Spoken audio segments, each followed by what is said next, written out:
Kuttanad FM 90.0 കർഷകന്റെ radio. കൃഷി അറിവുകൾ കിരീടം.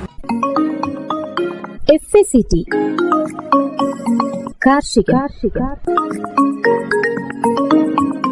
ഈ പരിപാടിയുടെ സഹകരണം fertilisers and chemicals Travancore limited Udyogamandal Ernakulam.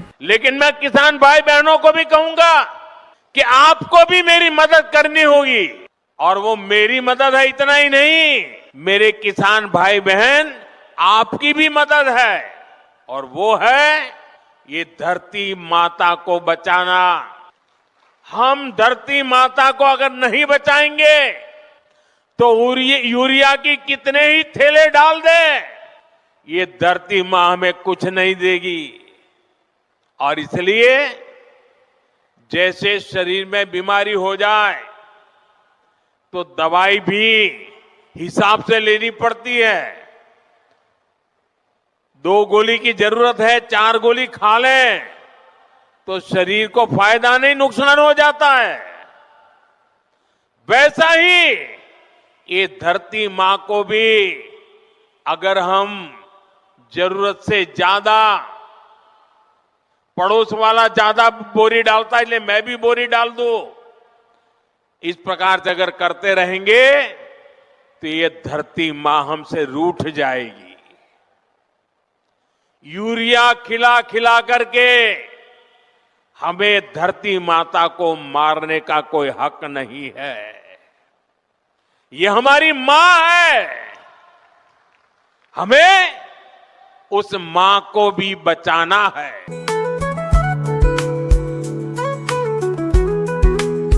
ഈ പരിപാടി നിങ്ങൾക്കായി അവതരിപ്പിക്കുന്നത് FACT ഉദ്യോഗമണ്ഡൽ എറണാകുളം.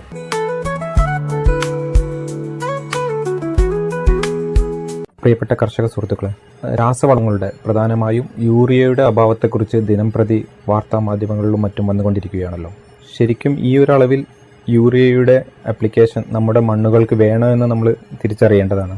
യൂറിയയുടെ അമിത ഉപയോഗം വിളകൾക്കും മണ്ണിനും പരിസ്ഥിതിക്കും മനുഷ്യന്റെ ആരോഗ്യത്തിനും ദോഷകരമാണ്. ഫോസ്ഫറസ്, പൊട്ടാസ്യം തുടങ്ങിയ മറ്റ് നിർണായക പോഷകങ്ങളെ സന്തുലിതമാക്കാതെ നൈട്രജനു വേണ്ടി യൂറിയയെ അമിതമായി ആശ്രയിക്കുന്നതാണ് അമിത പ്രയോഗത്തിന് പലപ്പോഴും കാരണം. ഇത് ചെടികൾക്ക് കേടുപാടുകൾ വരുത്താനും വിളവ് കുറയ്ക്കാനും വെള്ളവും വായുവും മലിനമാക്കാനും ഇടയാക്കും. മറ്റു രാസവളങ്ങളുമായി താരതമ്യം ചെയ്യുമ്പോൾ യൂറിയയുടെ വില പലപ്പോഴും കുറവാണ്. ഒരു ബാഗിന് 266 രൂപ എന്നത് പലപ്പോഴും കുറവാണ് എന്ന ഒറ്റൊരു ഘടകം വെച്ച് മാത്രമാണ് നമ്മൾ പലപ്പോഴും യൂറിയയെ ഇത്രയധികം ഉപയോഗിക്കുന്നത്. യൂറിയ എന്ന് പറയുന്നത് ഒരു സ്ട്രൈറ്റ് ഫെർട്ടിലൈസറാണ്. അതായത് നൈട്രജൻ എന്ന് പറയുന്ന ഒരു മൂലകം മാത്രമാണ് ഇത് സസ്യത്തിന് പ്രദാനം ചെയ്യുന്നത്. ഈ നൈട്രജൻ പ്രദാനം ചെയ്യാൻ വേണ്ടിയിട്ട് നമുക്ക് യൂറിയയെ മാത്രം ആശ്രയിക്കേണ്ട ഒരു സാഹചര്യമില്ല. അനവധി സോഴ്സുകളിൽ നിന്ന് നമുക്ക് ഈ നൈട്രജൻ ലഭ്യമാവുന്നതാണ്. മറ്റു രാസവളങ്ങളായ NPK അടങ്ങിയിരിക്കുന്ന കോംപ്ലക്സ് വളങ്ങൾ, ഓർഗാനിക് വളങ്ങൾ, നാനോ വളങ്ങൾ, ബയോ ഫെർട്ടിലൈസേഴ്സ് ഇവയിലെല്ലാം തന്നെ ചെടിക്ക് ആവശ്യമായ രീതിയിൽ നൈട്രജന്റെ അളവ് അടങ്ങിയിട്ടുണ്ട്. അമിതമായ യൂറിയ വളപ്രയോഗം മൂലം സസ്യങ്ങളെ ബാധിക്കുന്ന ദോഷങ്ങൾ. അമിതമായ യൂറിയയിലെ ഉയർന്ന ഉപ്പിന്റെ അളവ് മണ്ണിന്റെ ഓസ്മോട്ടിക് മർദ്ദം വർദ്ധിപ്പിക്കുന്നു. ഇത് വെള്ളത്തിന്റെ ഒഴുക്കിനെ വിപരീത ദിശയിലാക്കുകയും ചെടിയുടെ വേരുകൾക്ക് നിർജ്ജലീകരണം സംഭവിക്കുകയും ചെയ്യുന്നു. സസ്യങ്ങളുടെ വേരുകൾക്ക് കേടുപാടുകൾ സംഭവിക്കാനും നശിക്കാനും സാധ്യതയാണ്. ഉയർന്ന അളവിലുള്ള യൂറിയ പ്രത്യേകിച്ച് വിത്തുകൾക്കോ വേരുകൾക്കോ സമീപം വെക്കുമ്പോൾ വിഷാംശമുള്ളതും ചെടിയെ നശിപ്പിക്കുന്നതുമാവാം. യൂറിയ മണ്ണിൽ ശരിയായ രീതിയിൽ ചേർത്തില്ലെങ്കിൽ അത് വിഷാംശമുള്ള അമോണിയ വാതകമായി മാറും. ഇത് തൈകൾക്കും ഇളം ചെടികൾക്കും ദോഷകരമാണ്. അമിതമായ നൈട്രജൻ ഇലകളുടെ സമൃദ്ധമായ വളർച്ചയെ പ്രോത്സാഹിപ്പിക്കുന്നു. എന്നാൽ ഇത് ദുർബലമായ തണ്ടുകൾ, പൂവിടാൻ കാലതാമസം, നിലവാരം കുറഞ്ഞ വിളവ് എന്നിവയ്ക്ക് കാരണമാകും. അമിതമായ യൂറിയ ഉപയോഗം വിളകളെ കീടങ്ങൾക്കും രോഗങ്ങൾക്കും കൂടുതൽ ഇരയാക്കുന്നു. അതുപോലെ തന്നെ അമിതമായ യൂറിയ ഉപയോഗം മൂലം മണ്ണിനെ ബാധിക്കുന്ന ദോഷങ്ങൾ. യൂറിയയുടെ വിഘടനം ഹൈഡ്രജൻ അയോണുകളെ പുറത്തുവിടും. ഇത് കാലക്രമേണ മണ്ണിന്റെ pH കുറയ്ക്കുന്നു. ഈ വർദ്ധിച്ച അമ്ലത്വം മറ്റ് അവശ്യ പോഷകങ്ങളുടെ ലഭ്യത കുറയ്ക്കുകയും മണ്ണിരകളെ പോലെയുള്ള ഗുണകരമായ സൂക്ഷ്മാണുക്കൾക്ക് ഹാനികരമാവുകയും ചെയ്യുന്നു. യൂറിയയുടെ അമിത ഉപയോഗം നൈട്രജൻ മാത്രമേ നൽകുന്നുള്ളൂ. ഇത് ഫോസ്ഫറസ്, പൊട്ടാഷ്യം, മറ്റ് സൂക്ഷ്മ പോഷകങ്ങൾ എന്നിവയുടെ കുറവിന് കാരണമാകുന്നു. മണ്ണിന്റെ ഈ അസന്തുലിതമായ ഘടന ചെടിയുടെ മൊത്തത്തിലുള്ള ആരോഗ്യത്തെ തകരാറിലാക്കുന്നു. യൂറിയയുടെ അമിത പ്രയോഗം മണ്ണിന്റെ ജൈവവസ്തുക്കളുടെ വിഘടനം വേഗത്തിലാക്കുന്നു. ഇത് മണ്ണിന്റെ കാർബൺ അളവ് കുറക്കുന്നു. മണ്ണിന്റെ ഘടന, വായുസഞ്ചാരം, ജലം നിലനിർത്താനുള്ള ശേഷി എന്നിവയെ പ്രതികൂലമായി ബാധിക്കുന്നു. ചില സൂക്ഷ്മജീവികൾക്ക് വളരാൻ യൂറിയ സഹായിക്കുമെങ്കിലും അമിതമായ യൂറിയ മറ്റുള്ളവയെ അടിച്ചമർത്തുന്നു. ഇത് പോഷകങ്ങളെ ചംക്രമണം ചെയ്യാനും രോഗങ്ങളെ ചെറുക്കാനുമുള്ള മണ്ണിന്റെ സ്വാഭാവിക ശേഷിയെ ദോഷകരമായി ബാധിക്കുന്നു. വരണ്ട പ്രദേശങ്ങളിലോ നീർവാർച്ച കുറഞ്ഞ മണ്ണിലോ യൂറിയയുടെ ആവർത്തിച്ചുള്ള ഉപയോഗം ഉപ്പ് അടിഞ്ഞുകൂടാൻ കാരണമാകും. ഇത് വെള്ളം വലിച്ചെടുക്കാനുള്ള ചെടികളുടെ കഴിവിനെ തടസ്സപ്പെടുത്തുന്നു. പരിസ്ഥിതിയെ ബാധിക്കുന്ന ദോഷങ്ങൾ. നൈട്രസ് ഓക്സൈഡ്, അമോണിയ എന്നിവയുടെ ഉത്പാദനത്തിന് യൂറിയ കാരണമാകുന്നു. ഇത് ഹരിതഗൃഹ വാതകങ്ങളുടെ ഉറവിടമാണ്. നൈട്രസ് ഓക്സൈഡ് ഒരു ശക്തമായ ഹരിതഗൃഹ വാതകമാണ്. ഇത് ഓസോൺ പാളിയുടെ കുറവിനും കാലാവസ്ഥാ വ്യതിയാനത്തിനും കാരണമാകുന്നു.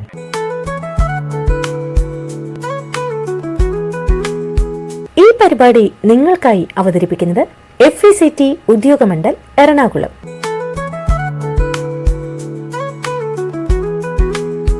മണ്ണിന്റെ ആരോഗ്യവും ഉൽപാദനക്ഷമതയും വർദ്ധിപ്പിക്കുന്നതിനായി വളങ്ങളുടെ സന്തുലിതവും വിവേകപൂർണമായ ഉപയോഗം ഇന്ത്യ ഗവൺമെന്റ് സജീവമായി പ്രോത്സാഹിപ്പിക്കുന്നു. 2014 മുതൽ മണ്ണിന്റെ ആരോഗ്യവും ഫലപുഷ്ടിയും സംബന്ധിച്ച പദ്ധതി സംസ്ഥാനങ്ങളെ സംയോജിത പോഷക മാനേജ്മെന്റ് അഥവാ ഇന്റഗ്രേറ്റഡ് ന്യൂട്രിയൻ മാനേജ്മെന്റ് നടപ്പാക്കുന്നതിൽ സഹായിക്കുന്നു. ദ്വിതീയ സൂക്ഷ്മ പോഷകങ്ങൾ, ജൈവവളങ്ങൾ, ജീവാണുവളങ്ങൾ എന്നിവയ്ക്കൊപ്പം രാസവളങ്ങളുടെ യുക്തിസഹമായ ഉപയോഗം പ്രോത്സാഹിപ്പിക്കുന്നു. മണ്ണിന്റെ പോഷക നിലവാരത്തെക്കുറിച്ചുള്ള വിശദമായ വിവരങ്ങളും മണ്ണിന്റെ ഫലപുഷ്ടത മെച്ചപ്പെടുത്തുന്നതിന് ഉചിതമായ പോഷക അളവുകളെക്കുറിച്ചുള്ള ശുപാർശകളും സോയിൽ ഹെൽത്ത് കാർഡ് പരിപാടി കർഷകർക്ക് നൽകുന്നു. ഈ പദ്ധതി പ്രകാരം 25 കോടിയിലധികം സോയിൽ ഹെൽത്ത് കാർഡുകൾ വിതരണം ചെയ്തിട്ടുണ്ട്. ഇന്ത്യയിലുടനീളം 93,781 കർഷക പരിശീലനങ്ങൾ, 6.8 ലക്ഷം പ്രദർശനങ്ങൾ, 7,425 കർഷക മേളകൾ, മണ്ണിന്റെ ആരോഗ്യ കാർഡ് ശുപാർശകൾ പ്രോത്സാഹിപ്പിക്കുന്ന ക്യാമ്പയിനുകൾ എന്നിവ ഇതിൽ ഉൾപ്പെടുന്നു. പോഷക പരിപാലനം പ്രോത്സാഹിപ്പിക്കുന്നതിനായി 1985 വളപ്രയോഗ നിയന്ത്രണ ഉത്തരവ് പ്രകാരം ജൈവവളങ്ങൾ, ജീവാണുവളങ്ങൾ, എണ്ണ ശുദ്ധീകരിച്ച കേക്ക്, ജൈവ കാർബൺ എൻഹാൻസറുകൾ, നാനോ വളങ്ങൾ തുടങ്ങിയ ഇതര വളങ്ങൾ സർക്കാർ വിജ്ഞാപനം ചെയ്തിട്ടുണ്ട്. പരമ്പരാഗത കൃഷി വികാസ് യോജന പോലുള്ള പദ്ധതികളിലൂടെയാണ് ജൈവ കൃഷി പ്രോത്സാഹിപ്പിക്കുന്നത്. 3 വർഷത്തേക്ക് 1 ഹെക്ടറിന് 31,500 രൂപ സാമ്പത്തിക സഹായം നൽകുന്നു. വടക്കുകിഴക്കൻ മേഖലയ്ക്കുള്ള മിഷൻ ഓർഗാനിക് മൂല്യ ശൃംഖല വികസനം 3 വർഷത്തേക്ക് 1 ഹെക്ടറിന് 46,500 രൂപ, ജൈവ ഉൽപാദനത്തിന് 15,000 രൂപ നേരിട്ടുള്ള ആനുകൂല്യങ്ങൾ വാഗ്ദാനം ചെയ്യുന്നു.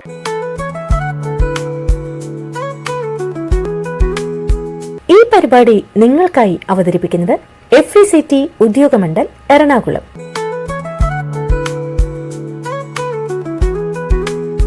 വാണിജ്യ ഫലകൃഷി. ഈ നൂറ്റാണ്ടിന്റെ തുടക്കം വരെ മാവ്, പ്ലാവ്, വായ, പപ്പായ, പേര, പൈനാപ്പിൾ തുടങ്ങിയവയായിരുന്നു കേരളത്തിലെ പ്രധാനപ്പെട്ട പഴവർഗ്ഗങ്ങൾ. റംബുട്ടാൻ, മാംഗോസ്റ്റീൻ, അവക്കാഡോ തോട്ടങ്ങൾ വർഷങ്ങൾക്ക് മുൻപ് തന്നെ കേരളത്തിൽ ഉണ്ടായിരുന്നുവെങ്കിലും ഇവയുടെ കൃഷി വാണിജ്യാടിസ്ഥാനത്തിൽ വികസിപ്പിച്ചിരുന്നില്ല. ഏതാനും പ്രദേശങ്ങൾ മാത്രം കേന്ദ്രീകരിച്ചായിരുന്നു കൃഷി. എന്നാൽ പരമ്പരാഗത വാണിജ്യ വിളകളുടെ കൃഷിയിലെ പ്രതിസന്ധിയും വിലയിലെ ചാഞ്ചാട്ടവും അസ്ഥിരതയും പുതുനിര വിദേശ പഴവർഗ്ഗങ്ങളുടെ കൃഷിയിലേക്ക് മാറി ചിന്തിക്കാൻ കേരളത്തിലെ കർഷകരെ പ്രേരിപ്പിച്ചു.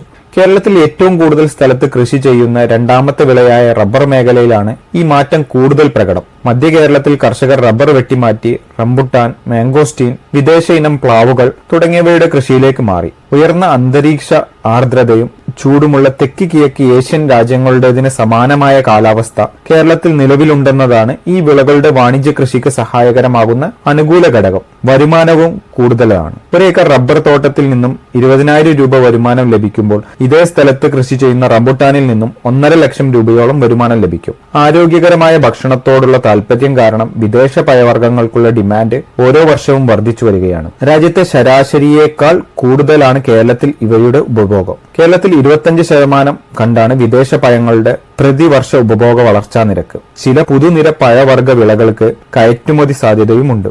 പുതിയ വിദേശ പഴവർഗ്ഗങ്ങൾക്കൊപ്പം മാവിലും പ്ലാവിലുമെല്ലാം പുതിയ വിദേശ ഇനങ്ങൾ കേരളത്തിലേക്ക് കടന്നു വന്നിട്ടുണ്ട്. അൽഫോൺസോ, മൽഗോവ, സുവർണരേഖ, മല്ലിക, സിന്ദൂരം, ആപ്പിൾ റുമാനിയ, ദശേരി, കാലാപ്പാടി, നീലം, ഹിമാപസന്ത്, ബങ്കനപ്പള്ളി തുടങ്ങിയ അന്യ സംസ്ഥാനങ്ങളിൽ പ്രശസ്തമായ മാവിനങ്ങൾ ഇന്ന് കേരളത്തിലെ മാവ് കർഷകർക്ക് സുപരിചിതമാണ്. ഇവയോടൊപ്പം വീട്ടുവളപ്പിലും കൃഷിയിടത്തിലും ഡ്രമ്മുകളിലുമെല്ലാം വിദേശ മാവിനങ്ങളും വളർത്തുന്ന കർഷകർ നിരവധിയാണ്. വിപണിയിൽ വൻ വിലയുണ്ടെന്ന് അവകാശപ്പെടുന്ന ജാപ്പനീസ് മിയാസാക്കി മുതൽ യുവൻ വരെയുള്ള വിദേശ മാവിനങ്ങൾ ഇതിൽ ഉൾപ്പെടുന്നു. വിദേശ മാവിനങ്ങളിൽ തായ്ലൻഡ് ഇനങ്ങൾക്കാണ് ഏറെ പ്രിയം. നാംഡോഗ് മായി, കാറ്റിമോൺ, സൂപ്പർ ക്യൂൻ, യുവൻ എന്നിവയെല്ലാം തായ്ലൻഡ് ഇനങ്ങളാണ്. ഓസ്ട്രേലിയൻ ഇനം ജംബോ റെഡ് അഥവാ R2E2, അമേരിക്കൻ ഇനം റെഡ് പാമർ എന്നിവയ്ക്കും കേരളത്തിൽ ആവശ്യക്കാർ ഏറെയാണ്. പ്ലാവിന്റെ വിദേശിനങ്ങളിൽ J33, Vietnam super early, Dang Surya എന്നിവയാണ് കേരളത്തിലെ കർഷകരിൽ ഏറെ പ്രിയം. Avocado, lychee,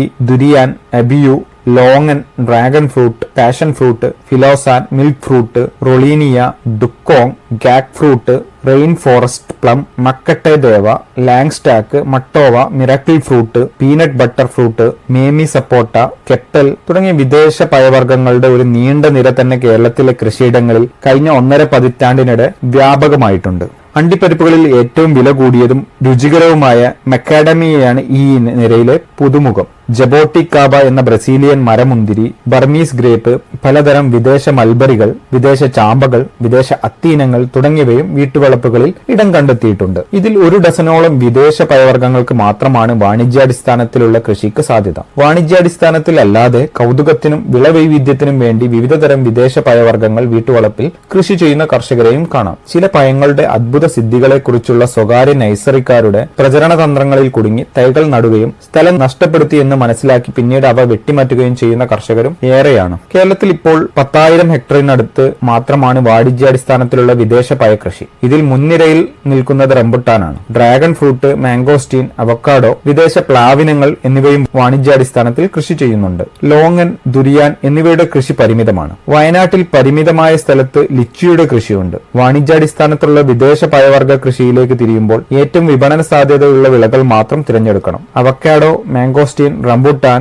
dragon fruit, philosan, abiu, milk fruit, black sapota, rollinia എന്നീ വിദേശ പഴവർഗ്ഗങ്ങൾക്കാണ് കേരളത്തിൽ വാണിജ്യാടിസ്ഥാനത്തിലുള്ള കൃഷിക്ക് ഏറ്റവും കൂടുതൽ സാധ്യത. വയനാട്ടിലും ഇടുക്കിയിലും ഹൈറേഞ്ചുകളിൽ ലിച്ചിക്ക് കൃഷി സാധ്യതകളുമുണ്ട്. പുതിയ പല വിദേശ ഫലവർഗ്ഗങ്ങൾക്കും മറ്റും ആഭ്യന്തര വിപണിയിലും കയറ്റുമതി വിപണിയിലും ഒരുപോലെ ഡിമാൻഡ് ഏറെയുണ്ട്. ഡ്രാഗൺ ഫ്രൂട്ട്, അവക്കാഡോ തുടങ്ങിയ വിളകൾക്ക് കയറ്റുമതി വിപണികളിൽ സാധ്യതകൾ ഏറെയാണ്. കോവിഡ് മഹാമാരിക്ക് ശേഷം ആഭ്യന്തര വിദേശ വിപണികളിൽ അവക്കാഡോയുടെ ഡിമാൻഡ് കുതിച്ചുയർന്നിട്ടുണ്ട്. ഇന്ത്യയിൽ പ്രതിവർഷം 100% എന്ന നിരക്കിലാണ് അവക്കാഡോയുടെ ഉപയോഗം വർദ്ധിക്കുന്നത്. ലോങ്ങൻ ഹൈറേഞ്ചുകളിലും സമതലങ്ങളിലും ഒരുപോലെ കൃഷി ചെയ്യാം. ഡ്രാഗൺ ഫ്രൂട്ട് ഹൈറേഞ്ചുകളിലേക്ക് അത്ര നന്നല്ല. ഗന്ധം രൂക്ഷമാണെങ്കിലും മധുരത്തിൽ മുമ്പിലാണ് ദൂരിയാൻ. റംബുട്ടാനും മാംഗോസ്റ്റീനും സ്ഥിരതയുള്ള ആഭ്യന്തര വിപണി നിലവിലുണ്ട്. ഉഷ്ണമേഖലാ കാലാവസ്ഥയിൽ നന്നായി വളരുന്ന ഫലവർഗ്ഗമാണ് പപ്പുവ ന്യൂഗിനിയ സ്വദേശിയായ മട്ടോവ. വിദേശത്തു നിന്നും വിരുന്നെത്തി കുറച്ചു കാലം കൊണ്ട് കേരളത്തിലൂടെ പ്രിയം പിടിച്ചുപറ്റിയ പഴക്കാല വർഗ്ഗമാണ് ഫിലോസാൻ. വാണിജ്യാടിസ്ഥാനത്തിൽ പഴവർഗ്ഗ കൃഷി തുടങ്ങുന്നതിന് മുമ്പ് തിരഞ്ഞെടുത്ത വിളകളുടെ കാലാവസ്ഥാനുയോജ്യതയെക്കുറിച്ചും വിപണന സാധ്യതകളെക്കുറിച്ചും വ്യക്തമായ ധാരണ വേണം. അവക്കാഡോ, മാംഗോസ്റ്റീൻ തുടങ്ങിയ പഴവർഗ്ഗങ്ങൾ സമശീതോഷ്ണ ഇനങ്ങളും ചൂടുകൂടിയ ഉഷ്ണമേഖലാ കാലാവസ്ഥയിൽ വളരുന്ന ട്രോപ്പിക്കൽ ഇനങ്ങളുമുണ്ട്. ഹൈറേഞ്ചുകളിലെ സമശീതോഷ്ണ കാലാവസ്ഥയിൽ വളരുന്ന ഇനങ്ങൾ സമതലങ്ങളിലെ ചൂടുകൂടിയ കാലാവസ്ഥയിൽ വളരില്ല. പൂവിടുന്നതിനും കായ്ക്കുന്നതിനും തടസ്സമുണ്ടാകും. വിദേശ പഴവർഗ്ഗ തൈകളുടെ വിപണനത്തിൽ സ്വകാര്യ നഴ്സറികൾക്കാണ് ആധിപത്യം. നഴ്സറികളിൽ മാതൃവൃക്ഷങ്ങൾ ലഭ്യമാണെങ്കിൽ അവയുടെ ഉത്പാദനക്ഷമതയും പഴത്തിന്റെ രുചിയുമെല്ലാം നേരിട്ട് മനസ്സിലാക്കിയതിനു ശേഷം മാത്രം തൈകൾ വാങ്ങുന്നതാണ് ഉത്തമം. വിശ്വാസയോഗ്യമായ നഴ്സറികളിൽ നിന്ന് ഉയർന്ന ഗുണനിലവാരമുള്ള തൈകൾ വേണം വാങ്ങാൻ. വിത്ത് മുളപ്പിച്ച തൈകൾ കായ്ക്കാൻ കാലതാമസമുണ്ടാകും. പലപ്പോഴും മാതൃവൃക്ഷത്തിന്റെ ഗുണങ്ങൾ ഉണ്ടാകാറുമില്ല. വാണിജ്യാടിസ്ഥാനത്തിലുള്ള കൃഷിയിലേക്ക് പോകുമ്പോൾ കായിക പ്രവർത്തനത്തിലൂടെ ഉത്പാദിപ്പിച്ച ഗ്രാഫ്റ്റുകൾ, ബഡ് ചെയ്ത തൈകൾ തുടങ്ങിയവ വേണം നടാൻ. പുറത്തുനിന്നും വന്ന വിളകളായതിനാൽ വിദേശ പഴവർഗ്ഗങ്ങളിൽ നമ്മുടെ നാട്ടിലെ ഗവേഷണ സ്ഥാപനങ്ങൾ പുതിയ ഇനങ്ങൾ വികസിപ്പിച്ചിട്ടില്ല. അതിനാൽ നമ്മുടെ നാട്ടിലെ കർഷകർ കൃഷി ചെയ്ത് വിജയിച്ച ഇനങ്ങൾ കണ്ടെത്തി വേണം കൃഷി ചെയ്യാൻ. വിദേശത്ത് നിന്നും നേരിട്ട് ഇറക്കുമതി ചെയ്ത ഇനങ്ങളും അന്യ സംസ്ഥാനങ്ങളിൽ നിന്നും നേരിട്ട് കൊണ്ടുവരുന്ന ഇനങ്ങളും വിജയിച്ചു കൊള്ളണമെന്നില്ല.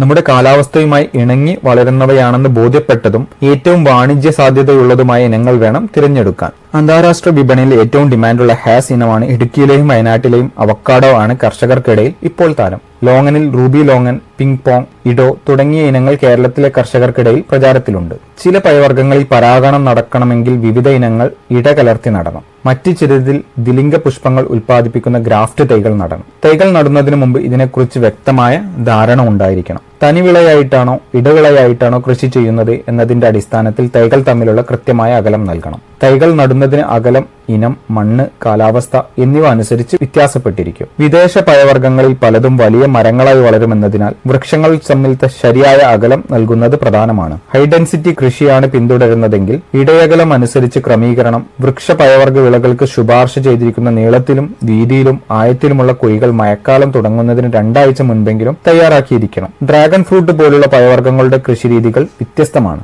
താരതമ്യേന പുതിയ വിളകളായതിനാൽ വിദേശ പഴവർഗ്ഗങ്ങളിൽ രാസവള പ്രയോഗം, സസ്യ സംരക്ഷണം, ജലസേചനം തുടങ്ങിയവയിൽ ശാസ്ത്രീയമായ വിളപരിപാലന ശുപാർശകൾ രൂപപ്പെടുത്തിയിട്ടില്ല. മറ്റു പഴവർഗ്ഗങ്ങളെപ്പോലെ ആദ്യ വർഷം തന്നെ ശാസ്ത്രീയമായ വളപ്രയോഗം ഇവയ്ക്കും അനിവാര്യമാണ്. മണ്ണ് പരിശോധനയുടെ അടിസ്ഥാനത്തിൽ കൃഷി വകുപ്പിലെയോ കാർഷിക സർവകലാശാലയുടെയോ വിദഗ്ധരുടെ ഉപദേശം സ്വീകരിച്ചു വേണം വളപ്രയോഗം നടത്താൻ. പെട്ടെന്ന് പുഷ്പിക്കാനും കായ്ക്കാനും വിളവ് കൂട്ടാനുമെല്ലാം തട്ടിപ്പ് ഒറ്റമൂലി മരുന്നുകൾ ഏറ്റവും അധികം വിറ്റഴിക്കപ്പെടുന്നത് പഴവർഗ്ഗങ്ങളുടെ കൃഷിയുടെ മേഖലയിലാണ്. ശാസ്ത്രീയ ഗവേഷണത്തിന്റെ പിൻബലമില്ലാത്തത് ഉത്പന്നങ്ങളിൽ പലതും സാമൂഹിക മാധ്യമ പരസ്യങ്ങളിൽ കുടുങ്ങി കബളിപ്പിക്കപ്പെടുന്നുണ്ട്. 1985 ഫെർട്ടിലൈസർ കൺട്രോൾ ഓർഡർ ഉത്തരവിന്റെ 2025 സെപ്റ്റംബറിലെ ഭേദഗതി പ്രകാരം ജൈവ ഉത്തേജകങ്ങൾ ബയോസ്റ്റിമുലൻസ് എന്ന പേരിൽ വിറ്റഴിക്കപ്പെടുന്ന ഉൽപ്പന്നങ്ങൾക്ക് കൃത്യമായ മാനദണ്ഡങ്ങൾ നിശ്ചയിച്ചിട്ടുണ്ട്. ഈ മാനദണ്ഡങ്ങൾ ലംഘിക്കുന്നതോ ഈ മേഖലയിൽ വിറ്റഴിക്കപ്പെടുന്ന ബയോസ്റ്റിമുലന്റ് ഉൽപ്പന്നങ്ങളും കൃഷി വിദഗ്ധരുടെ ഉപദേശം തേടിയിട്ടില്ലെങ്കിൽ കബളിപ്പിക്കപ്പെടാനുള്ള സാധ്യതകൾ ഏറെയാണ്. കൃത്യമായ ജലസേചനം ആവശ്യമുള്ളവയാണ് വിദേശ പഴവർഗ്ഗ വിളകൾ. മാംഗോസ്റ്റീൻ പോലുള്ള വിളകൾക്ക് ജലസേചനം ഇഷ്ടപ്പെടുന്ന വിളകളാണ്. കള്ളിച്ചെടി വിഭാഗത്തിൽപ്പെട്ട വിളയാണെങ്കിൽ ഡ്രാഗൺ ഫ്രൂട്ടിനും ജലസേചനം ആവശ്യമാണ്. കാലാവസ്ഥാ വ്യതിയാനത്തിന്റെ പശ്ചാത്തലത്തിൽ മഴയിലെ ഏറ്റക്കുറച്ചിൽ, പെരുമഴ, താപസമ്മർദ്ദം എന്നിവയിലെല്ലാം നേരിടുന്നതിനുള്ള മുൻകരുതലുകൾ പലപ്പോഴും സ്വീകരിക്കേണ്ടി വരും. കേരളത്തിൽ അടുത്ത കാലത്ത് വേനൽക്കാല അന്തരീക്ഷ താപനില തുടർച്ചയായി 36 ഡിഗ്രി സെൽഷ്യസിന് മുകളിൽ പോകുന്നത് പല പഴവർഗ്ഗ വിളകളിലെയും കായ്പിടുത്തത്തിനും വിളവിനും വെല്ലുവിളിയാണ്. ഇതിനെല്ലാം മുൻകരുതൽ നടപടികൾ സ്വീകരിക്കേണ്ടി വരും. പുതിയ പഴവർഗ്ഗങ്ങൾക്ക് ആദ്യകാലത്ത് കീടരോഗബാധ കുറവാണെങ്കിലും വാണിജ്യ കൃഷി കൂടുതൽ വ്യാപിപ്പിക്കുന്നതോടെ സസ്യ സംരക്ഷണത്തിൽ കൂടുതൽ ശ്രദ്ധിക്കേണ്ടി വരും. 1 ഏക്കറിൽ ഡ്രാഗൺ ഫ്രൂട്ട് കൃഷി ചെയ്യണമെങ്കിൽ ആദ്യം തന്നെ ഏക്കറിന് 7 മുതൽ 8 ലക്ഷം രൂപ മുതൽ മുടക്കുണ്ടാവും. തണ്ടിനെ ആക്രമിച്ചു നശിപ്പിക്കുന്ന കുമിൾ രോഗമായ സ്റ്റെം കാങ്കർ കഴിഞ്ഞ വർഷം തെക്കൻ കേരളത്തിലെ ഡ്രാഗൺ ഫ്രൂട്ട് കൃഷിയിൽ അപ്രതീക്ഷിതമായ വൻ നാശം വിതച്ചു. കൃത്യമായ രോഗകാരണം തിരിച്ചറിയാനായില്ല. കർഷകർക്ക് ലക്ഷങ്ങൾ നഷ്ടപ്പെട്ടു. ദുരിയാൻ കയറ്റുമതി സാധ്യതയുള്ള വിളയാണെങ്കിലും കേരളത്തിൽ വേരുതീനി പുഴുക്കൾ ഇതിന്റെ കൃഷിക്ക് ഭീഷണിയാണ്. മരം ഉണങ്ങിക്കഴിഞ്ഞു മാത്രമേ ആക്രമണം തിരിച്ചറിയാനാകൂ. അവക്കാഡോയിലും മാംഗോസ്റ്റീനിലും വേരുകളുടെ ആരോഗ്യം പ്രധാനമാണ്. ചുവട്ടിൽ ചപ്പുചവറുകൾ കൂടിക്കിടന്നാൽ വേരുതീനി പുഴുക്കളുടെ ആക്രമണമുണ്ടാകും. പിന്നീട് കുമിൾ ബാക്ടീരിയകൾ രോഗമുണ്ടാക്കി മരം നശിപ്പിക്കും. നാടൻ പ്ലാവുകൾ മാത്രം കൃഷി ചെയ്തിരുന്ന കാലത്ത് കീടരോഗബാധകൾ താരതമ്യേന ഇല്ലായിരുന്നു എന്ന് തന്നെ പറയാം. എന്നാൽ ഇന്ന് അതല്ല ചിത്രം. വിയറ്റ്നാം സൂപ്പർ എർലി പോലുള്ള വിദേശ ഇനങ്ങളുടെ പ്ലാവും ചക്കകളുമെല്ലാം കീടരോഗബാധകൾക്ക് എളുപ്പത്തിൽ കീഴടങ്ങുന്നു. റംബുട്ടാന്റെ ഇലയെയും പൂവിനെയും പഴത്തെയും തടിയെയുമെല്ലാം നിരവധി രോഗങ്ങളാണ് ആക്രമിക്കുന്നത്. നേരിട്ട് ഭക്ഷിക്കുന്ന പഴങ്ങളായതിനാൽ മാരകമായ രാസകീടനാശികളുടെ പ്രയോഗം ഒട്ടും ആശ്വാസ്യമല്ല. ഈ വിളകളിൽ പരിസ്ഥിതി സൗഹാർദ്ദപരമായ സംയോജിത കീടരോഗ മാർഗങ്ങൾ പിന്തുടരേണ്ടത് അനിവാര്യമാണ്. പുതിയ പഴവർഗ്ഗ വിളകളുടെ വിപണനത്തിന് വിളവെടുപ്പ് കാലം, വിളവെടുക്കേണ്ട ഘട്ടം, സൂക്ഷിപ്പുകാലം തുടങ്ങിയവയെക്കുറിച്ച് വ്യക്തമായ ധാരണ ഉണ്ടായിരിക്കണം. പെട്ടെന്ന് കേടായി പോകുന്ന സൂക്ഷിപ്പുകാലം കുറഞ്ഞ അബിയു പോലുള്ള പഴങ്ങൾക്ക് പ്രാദേശിക വിപണി ഉറപ്പാക്കിയതിനു ശേഷം മാത്രമേ വാണിജ്യാടിസ്ഥാനത്തിലുള്ള കൃഷി തുടങ്ങാൻ പാടുള്ളൂ. റംബുട്ടാൻ, അവക്കാഡോ തുടങ്ങിയ പഴങ്ങൾ കച്ചവടക്കാർ കർഷകരുമായി മുൻകൂട്ടി കരാർ ഉറപ്പിച്ചതിനു ശേഷം വാങ്ങുന്നതുണ്ട്. തൃശൂർ ജില്ലയിലെ ചെറുകിട മാംഗോസ്റ്റീൻ കർഷകർ കൂട്ടായി പഴം പൂൾ ചെയ്തതിനു ശേഷം കയറ്റുമതി ചെയ്യുന്നു. ഓരോ വിളയ്ക്കും പ്രാദേശിക തലത്തിലും രാജ്യത്തിനകത്തും കൃത്യമായ വിപണികൾ കണ്ടെത്തണം. പുതിയ പഴവർഗ്ഗങ്ങൾ കയറ്റുമതി ചെയ്യണമെങ്കിൽ ഗ്രേഡിംഗ്, ഗുണമേന്മ, മറ്റു സാങ്കേതിക നിലവാരങ്ങൾ തുടങ്ങിയവയെല്ലാം ഉയർന്ന മാനദണ്ഡങ്ങൾ പാലിക്കേണ്ടി വരും. പുതിയ വിദേശ പഴവർഗ്ഗങ്ങളുടെ ഉൽപാദനം വൻതോതിൽ വർദ്ധിപ്പിക്കുമ്പോൾ വിപണനം ഒരു പ്രശ്നമായി മാറാം. ഈ പഴങ്ങളുടെ സൂക്ഷിപ്പുകാലം വളരെ കുറവായതിനാൽ റെഫ്രിജറേറ്റഡ് വാനുകളും കോൾഡ് സ്റ്റോറേജുകളും ഉൾപ്പെടെയുള്ള സപ്ലൈ ചെയിൻ മാനേജ്മെന്റുമായി ബന്ധപ്പെട്ട് വിളവെടുപ്പിന് ശേഷമുള്ള ലോജിസ്റ്റിക് അടിസ്ഥാന സൗകര്യങ്ങൾ വികസിപ്പിക്കേണ്ടി വരും. മൂല്യവർദ്ധിത ഉൽപ്പന്ന നിർമ്മാണത്തിനും വിപണനത്തിനുമുള്ള സാധ്യതകളും ആരായണം.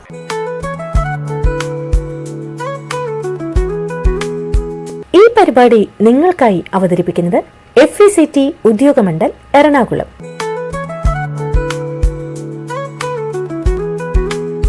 അടുത്തതായി FACTയിൽ നിന്ന് കർഷകർക്ക് ലഭിക്കുന്ന രാസവളങ്ങളും അതുപോലെ ജൈവവളങ്ങളെയും പറ്റി പരിചയപ്പെടാം. ഭാരത് NPK 20-20-013 ഫാക്ടിന്റെ സ്വന്തം ഉൽപ്പന്നമായ ഫാക്ടംഫോസ് ഇപ്പോൾ അതേ ഇരട്ട ആന ബ്രാൻഡ് ചിഹ്നത്തിൽ ഫാക്ടിൽ നിന്ന് ഭാരത് NPK 20-20-013 ആയി ലഭിക്കുന്നതാണ്. 5 പതിറ്റാണ്ടിലേറെയായി അതേ ഗുണമേന്മയിൽ കൊച്ചിയിലെ അമ്പലമേട് ഉദ്യോഗമണ്ഡലിൽ വളം നിർമ്മാണശാലയിൽ നിന്ന് ഈ ഉൽപ്പന്നം നിർമ്മിച്ചുകൊണ്ടിരിക്കുന്നു.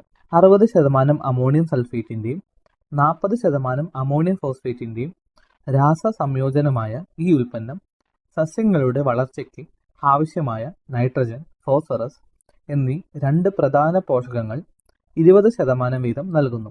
കൂടാതെ ഇന്ത്യൻ മണ്ണിൽ നിർണായക മൂലകമായ സൾഫറും 13% വീതം ഇതിൽ അടങ്ങിയിട്ടുണ്ട്. ഇത് ഗുണനിലവാരവും വിളവ് മെച്ചപ്പെടുത്തുന്നതിനും സഹായകരമാകുന്നു. നൈട്രജനും ഫോസ്ഫറസും രാസപരമായി കലർന്നതിനാൽ സമീകൃത പോഷണവും ഉപയോഗക്ഷമതയും വർദ്ധിക്കും. ഉൽപ്പന്നത്തിൽ ലഭ്യമാകുന്ന നൈട്രജൻ മൂലകം അമോണിയക്കൽ രൂപത്തിനായതിനാൽ ബാഷ്പീകരണം വഴി ഉണ്ടാകുന്ന പോഷകനഷ്ടം കുറയ്ക്കുകയും ഫോസ്ഫറസ് മൂലകം വെള്ളത്തിൽ ലയിക്കുന്നതിനാൽ വേരുകൾക്ക് പോഷകങ്ങൾ എളുപ്പത്തിൽ ആഗീകരണം ചെയ്യുവാനും സാധിക്കുന്നു. ഫാക്ടംഫോസ് അടിവളമായും മേൽവളമായും ഉപയോഗിക്കാം. Bharat NPK 20.5-0023. Fact ammonium sulphate ഇപ്പോൾ അതേ ഇരട്ട ആന ബ്രാൻഡ് ചിഹ്നത്തിൽ FACTയിൽ നിന്ന് ഭാരത് NPK 20.5-0023 എന്ന പേരിൽ ലഭ്യമാണ്. 6 പതിറ്റാണ്ടിലേറെയായി FACTയുടെ അതേ ഗുണമേന്മയിൽ കൊച്ചിയിലെ ഉദ്യോഗമണ്ഡലിൽ നിന്നാണ് ഈ ഉൽപ്പന്നം നിർമ്മിച്ചുകൊണ്ടിരിക്കുന്നത്. ഈ ഉൽപ്പന്നത്തിൽ 20.5% നൈട്രജനും 23% സൾഫറും അടങ്ങിയിരിക്കുന്നു. നൈട്രജനും സൾഫറും ചേർന്ന രാസമിശ്രിതമായ ഈ ഉൽപ്പന്നം ചെടികൾക്ക് ലഭിക്കുന്ന പോഷകങ്ങളുടെ കാര്യക്ഷമത വർദ്ധിപ്പിക്കാൻ സഹായിക്കുന്നു. വളത്തിൽ അടങ്ങിയിരിക്കുന്ന സൾഫർ മൂലകം വിളകളുടെ വിളവും ഗുണമേന്മ വർദ്ധിപ്പിക്കുന്നതിനും സഹായിക്കും. കൂടാതെ സൾഫർ കീടങ്ങളെയും രോഗങ്ങളെയും വിളകളെ ബാധിക്കാതെ പ്രതിരോധിക്കുന്നു. നെല്ല്, വാഴ, കരിമ്പ്, പച്ചക്കറികൾ, കാപ്പി, തേയില, കുരുമുളക് തുടങ്ങിയ തോട്ടവിളകൾക്ക് അനുയോജ്യമായ വളമാണ് ഈ ഉൽപ്പന്നം. ഭാരത് NPK 20.5-0023 വസ്തുതയിൽ അടങ്ങിയിരിക്കുന്ന നൈട്രജൻ അമോണിയക്കൽ രൂപത്തിനായതിനാൽ മണ്ണിൽ നിന്ന് ഒലിച്ചു പോകാതെയും ബാഷ്പീകരണം കുറയ്ക്കുകയും ചെയ്യുന്നു. അമോണിയം സൾഫേറ്റ് ഈർപ്പം ആഗീകരണം ചെയ്യുന്നില്ല, ആയതിനാൽ പോഷകങ്ങൾ നഷ്ടപ്പെടുന്നില്ല. ഭാരത് NPK 15-15-15. FACT NPK 15-15-15 എന്ന അളവിൽ നൈട്രജൻ, ഫോസ്ഫറസ്, പൊട്ടാസ്യം എന്നീ 3 പ്രധാന പോഷകങ്ങൾ 15% വീതം തുല്യ അളവിൽ അടങ്ങിയിരിക്കുന്നു. NPK 15-15-15ന്റെ പ്രയോഗം മൂലം വിളകളുടെ വളർച്ച, വേര് വികസനം, മെച്ചപ്പെട്ട വിളവ് എന്നിവ വർദ്ധിപ്പിക്കുന്നു. നൈട്രജൻ വിളകളുടെ വളർച്ചയ്ക്കും ഫോസ്ഫറസ് വേരുകളുടെ വികസനം വർദ്ധിപ്പിക്കുവാനും പൊട്ടാസ്യം രോഗപ്രതിരോധത്തിനും വളർച്ചയെ പ്രോത്സാഹിപ്പിക്കുന്നതിനും സഹായിക്കുന്നു. കൂടാതെ 3 പോഷകങ്ങളും മൊത്തത്തിലുള്ള വളർച്ചയ്ക്ക് വിളവ് ഉറപ്പിക്കുന്നതിനും പ്രധാന പങ്ക് വഹിക്കുന്നു. ഈ വളങ്ങൾ ചെറിയ കൃഷിയിടങ്ങളിൽ അല്ലെങ്കിൽ അടുക്കള തോട്ടങ്ങൾക്ക് അനുയോജ്യമാണ്. ഈ വളം ഫാക്ട് സ്ഥാപനത്തിന്റെ ഇരട്ട ആനമുദ്രയിൽ കർഷകർക്ക് വിതരണം ചെയ്യപ്പെടുന്നു. FACTയിൽ നിന്നും ഭാരത് MOP. FACT MOPയിൽ 60% പൊട്ടാഷ് അടങ്ങിയിട്ടുണ്ട്. ചെടികളുടെ വളർച്ചയ്ക്ക് ആവശ്യമായ പ്രധാന പോഷകങ്ങളിൽ ഒന്നാണ് പൊട്ടാഷ്. കീടങ്ങൾക്കും രോഗങ്ങൾക്കും എതിരെയുള്ള പ്രതിരോധം വർദ്ധിപ്പിക്കാനും നൈട്രജൻ വളങ്ങളുടെ അമിതമായ ഉപയോഗത്തിൽ നിന്ന് ഉണ്ടാകുന്ന അസന്തുലിത അവസ്ഥ പരിഹരിക്കാനും വരൾച്ചയിൽ നിന്ന് വിളകളെ സംരക്ഷിക്കാനും പൊട്ടാഷ് സഹായിക്കുന്നു. ധാന്യങ്ങളുടെ വലിപ്പവും വിളവിന്റെ ഗുണനിലവാരവും വർദ്ധിപ്പിക്കാൻ പൊട്ടാസ്യം സഹായിക്കുന്നു. നിലക്കടല, സൂര്യകാന്തി തുടങ്ങിയ എണ്ണക്കുരുക്കളിൽ എണ്ണയുടെ അളവ് വർദ്ധിപ്പിക്കാൻ പൊട്ടാസ്യം സഹായിക്കുന്നു. പൊട്ടാഷ് വളം ഫാക്ട് സ്ഥാപനത്തിന്റെ ഇരട്ടാന മുദ്രയിൽ കർഷകർക്ക് വിതരണം ചെയ്യപ്പെടുന്നു. വാഴ, നെല്ല്, കരിമ്പ്, പച്ചക്കറികൾ തുടങ്ങിയ എല്ലാ വിളകൾക്കും പൊട്ടാസ്യം ഉപയോഗിക്കാവുന്നതാണ്.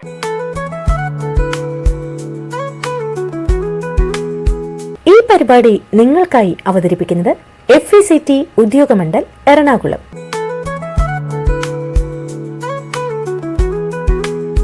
പ്രിയ കർഷക സുഹൃത്തുക്കളെ, ഐക്യരാഷ്ട്രസഭ 2026 അന്താരാഷ്ട്ര വനിതാ കർഷക വർഷമായി പ്രഖ്യാപിച്ചിരിക്കുകയാണ്. വനിതകളിലൂടെ കാർഷിക മുന്നേറ്റവും കാർഷികോൽപാദന വർധനവും ലക്ഷ്യമിട്ട് സ്ത്രീ ശാക്തീകരണത്തിലൂടെ സുസ്ഥിര കാർഷിക വികസനം എന്നതാണ് ആത്യന്തികമായ ഉദ്ദേശ്യലക്ഷ്യം. ലോകത്തെവിടെയും കൃഷി പുരുഷ കേന്ദ്രീകൃതമാണ്. ഭൂമിയുടെ ഉടമസ്ഥാവകാശത്തിന്റെ കാര്യത്തിൽ പോലും ഈ വ്യത്യാസം പ്രകടമാണ്. കേരളത്തിലും ഭൂമിയുമായി ബന്ധപ്പെട്ട രേഖകളിലടക്കം പുരുഷന്മാരുടെ ജോലി സ്വസ്ഥം കൃഷി എന്നാണ് ചേർത്തിരുന്നത്. എന്നാൽ സ്ത്രീകളുടെ കാര്യം വരുമ്പോൾ സ്വസ്ഥം ഗൃഹഭരണം എന്നുമാണ് രേഖപ്പെടുത്തുക.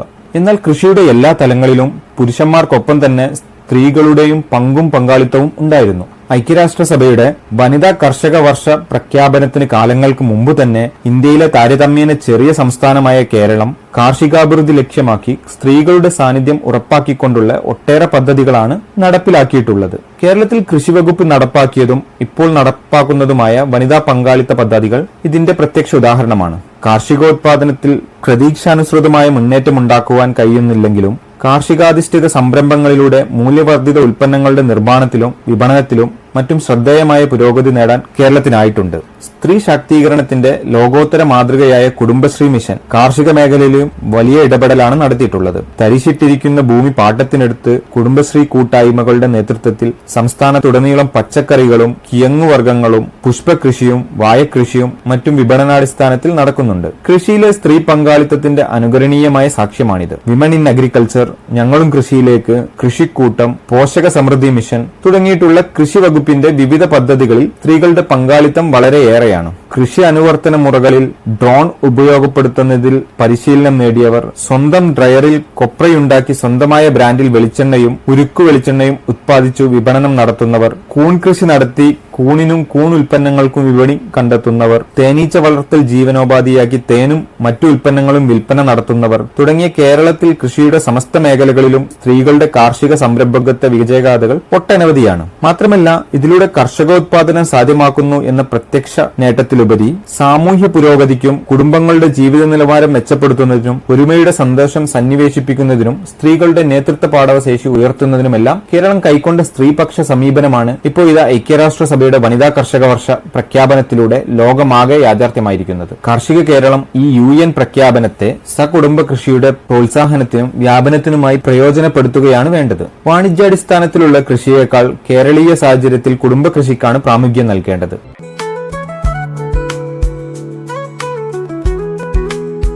ഈ പരിപാടി നിങ്ങൾക്കായി അവതരിപ്പിക്കുന്നത് FECT ഉദ്യോഗമണ്ഡൽ എറണാകുളം.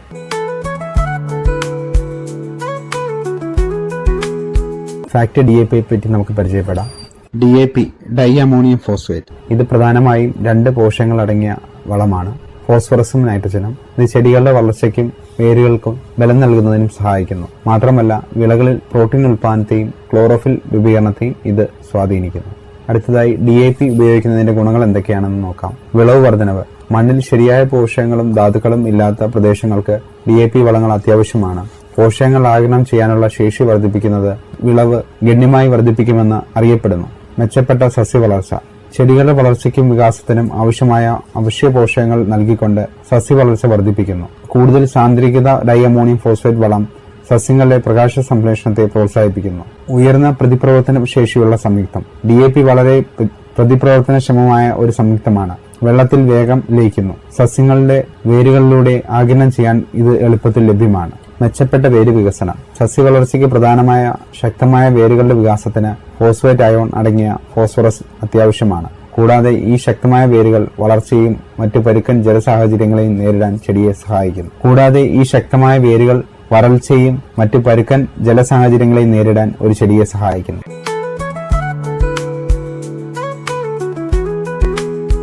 ഈ പരിപാടി നിങ്ങൾക്കായി അവതരിപ്പിക്കുന്നത് FECT ഉദ്യോഗമണ്ഡൽ എറണാകുളം.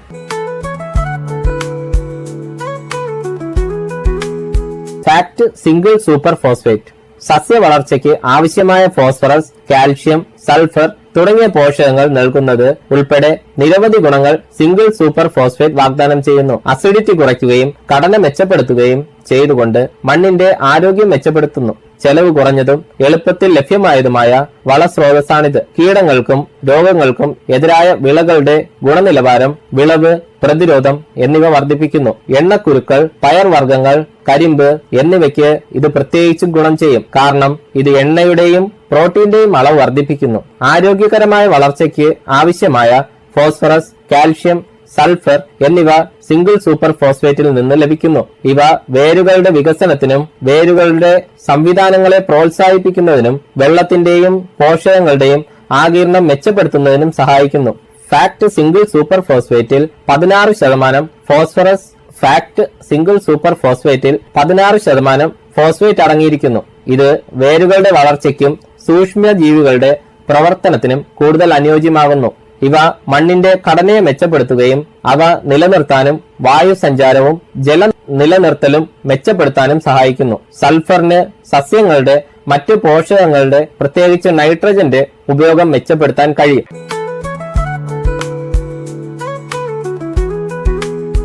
ഈ പരിപാടി നിങ്ങൾക്കായി അവതരിപ്പിക്കുന്നത് FECT ഉദ്യോഗമണ്ഡൽ എറണാകുളം.